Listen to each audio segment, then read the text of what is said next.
What's up, Raiders? TristenWulf here, bringing you another Raid Shadow Legends video for the new players. If you are just starting out, there are promo codes that you can enter to get new units, to get legendary units to start out your run. Now, I'll have a list of all these legendary heroes and their promo codes in the description of this video. You can only pick one. And today, for Earth Day, they have come out with a new one. If you go over to the promo code section and you enter, and I'm not kidding here, TreeHugger, promo code TreeHugger.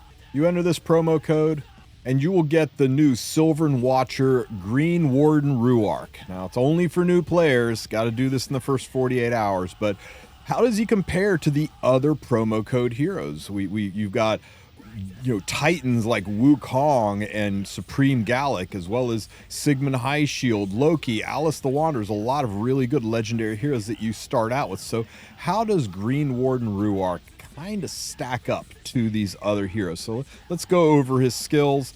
But before we do that, let's check out what Raid has to say about this hero. Last warning before me and my guy here mess you up real good.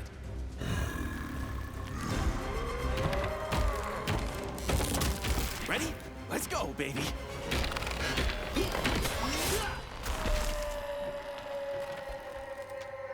What in the anticlimax was that? Where's the action, the clash of swords, the battle cries, the blood? I mean, damn, it's my debut appearance. Now what? Ooh, nice. Is that a new skill, or are we keeping secrets from each other now? I'm not done with you! Oh, man, talk about a cliche. I guess it's better than nothing. Once we're done here, me and the writers are having a serious talk. Did you just cut the gameplay? Now? Use the promo code to get the legendary champion Greenwarden Ruarc for free. All right, guys, that was pretty cool. So let's go check out Ruarc. He is a Sylvan Watcher, which already has my attention because there's not a ton of them in the game. Right here he's a defense-type Sylvan Watcher, Greenwarden Ruarc. I think of all of the factions in the game, the Sylvan Watchers have some of the best art and detail to them. Even the backgrounds with the faces and the shrines, the details on the leaves, the work in the swords, they just, the art team really knocks it out of the park when it comes to the Sylvan Watchers. So it's kind of my favorite faction. But is he good? Should he be your starter hero? You only get one. How's he stack up? So let's go over his skills and then talk about his uses.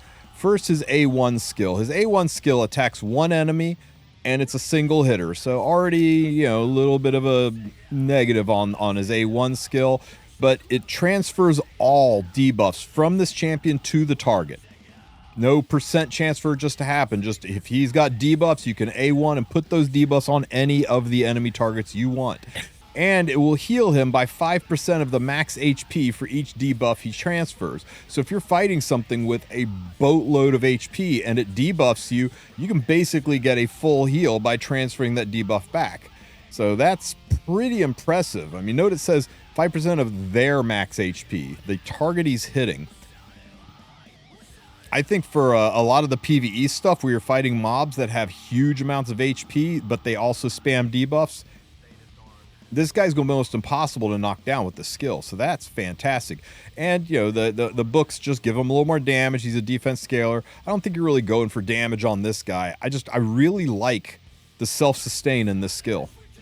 But, why are we keeping him around? What's he self-sustaining to do? So let's look at his A2 skill. Attacks all enemies and has an 80% chance of placing an attack down. So that's nice. He's going to make the enemies hit us not nearly as hard. That's a good damage mitigation skill. You will need to have some accuracy, and he doesn't get any for free. So you're going to have to stack some accuracy in order to stick the attack down. But he also will steal all continuous healing buffs from each enemy. This is an AoE attack. I like seeing AoE attacks on A2 skills. So much better than just, multi-hitters or hits 4 or 5 enemies. Complete AoE, and it's going to strip continuous healing. And get this, effect cannot be resisted. It's guaranteed.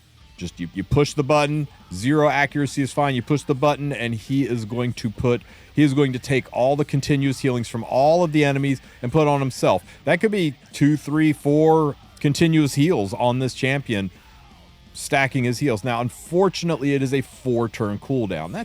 That's kind of a long cooldown, so you're going to want to have to book it to get to that cooldown mark to make it 3-turn. Otherwise, you're going to have to sandbag the skill. You're going to have to only use it when the continuous healings are in place. Makes him a little bit less of an auto team unit, more of a thinking man's unit, right? You're going to stave this guy, you're going to sandbag the skill until continuous heals happen, and then you can rip those away from the enemy, put them on yourself.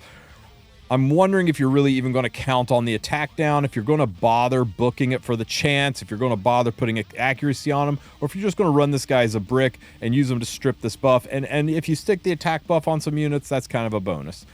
Let's look at his A3 skill, the big skill.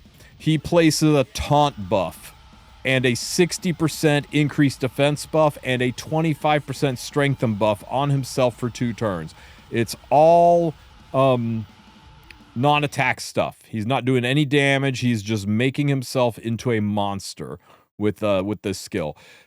Mind you, he's a defense scaler, and at 1498 base defense, almost 1500 base defense, it's going to be really easy to stack defense on him, and he'll give a defense buff into his defense scaling damage and a strengthen buff, so he's doing 25% more damage. All the enemies are going to be taunted. They're going to be focused on him, so he's going to have a lot more bulk. Everybody's going to be hitting him. He's going to be harder to kill, and when the enemy hits him, they might be putting debuffs on him, which he can turn around and transfer back, healing himself when he does it. And you can get an attack down on those enemies as well, so that while they're taunted and attacking him, they're doing almost no damage. The guy, I think he could be your bruiser, your tank, your frontline meat shield. Very, very reminiscent of what Sigmund Highshield would do for your team. I think this guy is going to be nearly impossible to kill. I think this skill is going to be healing you like crazy. In any fight where there's debuffs, you're going to be preventing the enemy from being able to heal itself as easily with continuous healing. You're going to be taunting and giving a strengthen buff to yourself, so you'll be able to do a lot more damage. But the big one that caught my eye is the Knight of Vines. Whenever an ally loses 10% of their health from a single hit, he will place a shield on that ally for 2 turns, equal to 10% of their max HP. So if they lose 10% of their health, they will get 10% artificial health back in the form of a shield.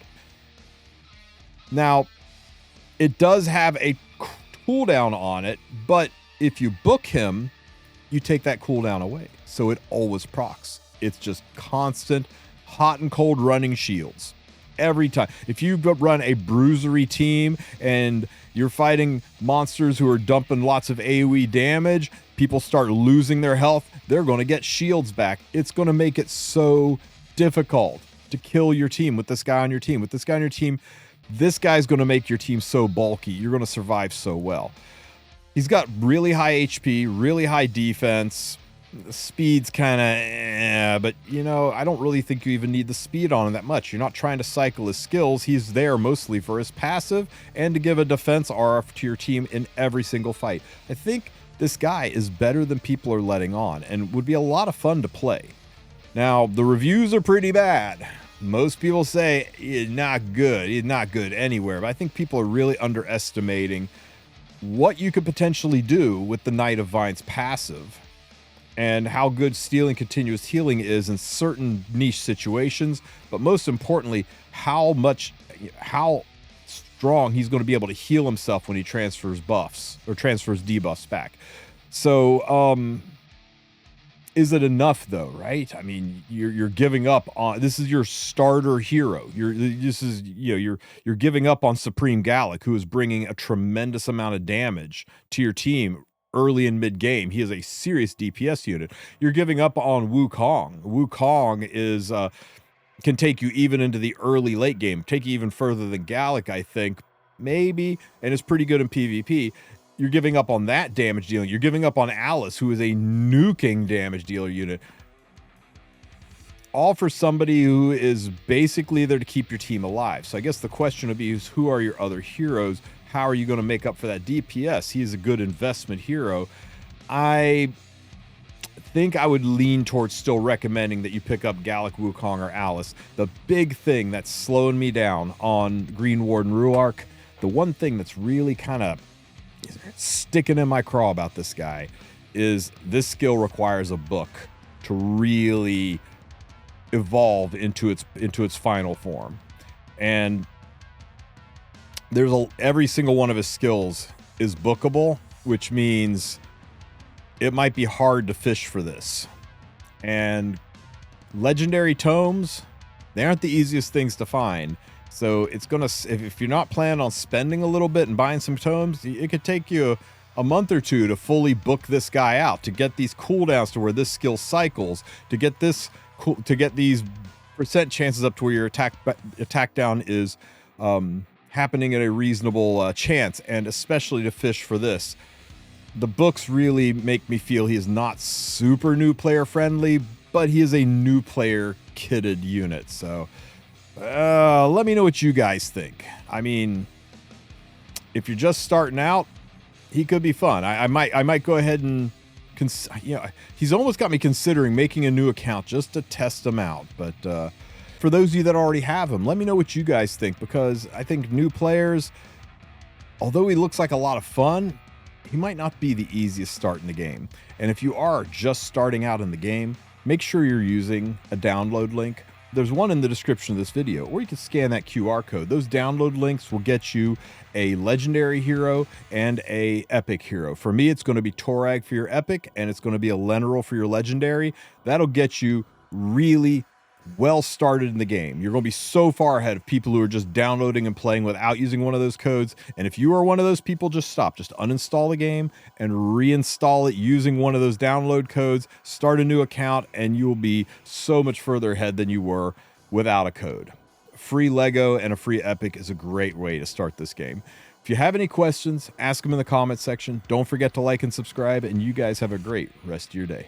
Take care, everybody.